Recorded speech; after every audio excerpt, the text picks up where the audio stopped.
Friends நம்ம இன்றைக்கி எதை பற்றி பார்க்க போகிறோம்னா மல்லி வரப்போகிற எபிசோடில் என்ன இன்ட்ரெஸ்டிங்கான சுவாரஸ்யமான விஷயம் நடக்க போதாங்க பார்க்க போகிறோம். வாங்க வீடியோக்குள்ளே போயிடலாம். நம்மளுடைய மல்லியோட மனசில் ஃபுல்லாகவே விஜயும் வெண்பாதாக இருக்காங்க.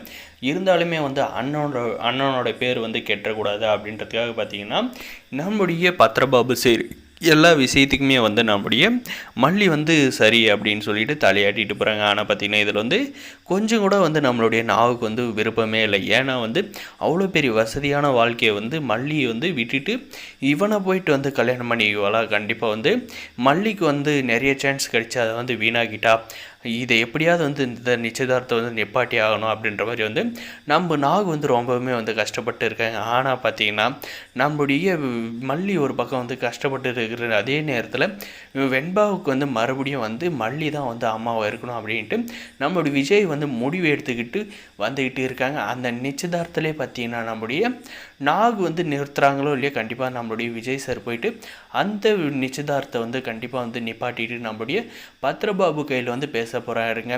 அப்போ பார்த்தீங்கன்னா மல்லியை நானே கல்யாணம் பண்ணிக்கிறேன், என்னுடைய மகளுக்கு ஒரு அம்மா கண்டிப்பாக தேவை. அவள் மல்லியை தன்னுடைய அம்மாவை நினச்சிக்கிட்டு இருக்கா. அதை அவள் மனசில் என்னால் போக்கவும் முடியல. நீங்கள் மனசு வச்சிங்களேன்னா கண்டிப்பாக இந்த நிச்சயதார்த்தத்தை நிப்பாட்டிட்டு மல்லியை எனக்கு கல்யாணம் பண்ணி கொடுத்துருவீங்க அப்படின்ற மாதிரி பார்த்தீங்கன்னா பத்ரபாபு கையில் பேசுகிறாங்க. என்ன சார் பேசுகிறீங்க? நீங்கள் எவ்வளோ பெரிய ஆள், நீங்கள் என்கிட்ட இந்த மாதிரி பேசுகிறீங்க, உங்களுக்கு கொஞ்சம் கூட வெக்கமாகவே இல்லையா அப்படின்ற மாதிரி கேட்குறேங்க. சார் என்ன சார் பேசுகிறீங்க? மல்லி என்னுடைய குழந்தைய பார்த்துக்கிட்டு தான் இருந்தா.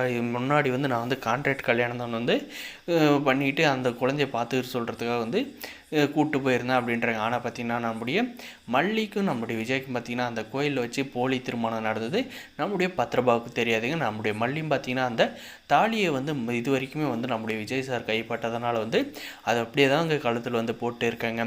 கூடிய சீக்கிரம் பார்த்திங்கன்னா நம்முடைய பத்ரபாபு இதெல்லாம் தெரிஞ்சுக்கிட்டு நம்முடைய விஜய் கூட நம்முடைய மல்லியை சேர்த்து வைப்பாங்க.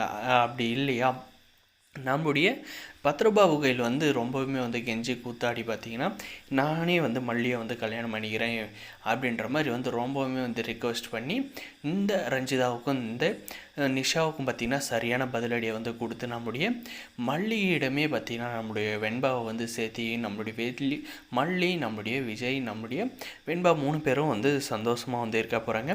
இந்த ரஞ்சிதாவும் இந்த கோதுமை கிளிவெல்லாம் மூஞ்சில் கரியை பூசிக்கிட்டு வீட்டை விட்டு வெளியே போக வேண்டியதாங்க. ஏன்னா அவங்க நினச்சது கண்டிப்பாக துளி கூட நடக்க வாய்ப்பே இல்லைங்க. அதே மாதிரி தாங்க இந்த நிஷா வந்த வழியை பார்த்துக்கிட்டு அப்படியே ஜெயிலுக்கு போனோம், இல்லை ஃபாரினுக்கு அவள் பாட்டுக்கு அவள் கிளம்பி போயிட்டே இருக்கணும். ஏன்னா வெண்பாவோட அம்மா இனிமே நம்மளுடைய மல்லியாக தாங்க இருக்க முடியும். இந்த வீடியோ செலக்ட் பண்ணுறதுக்காக சப்ஸ்கிரைப்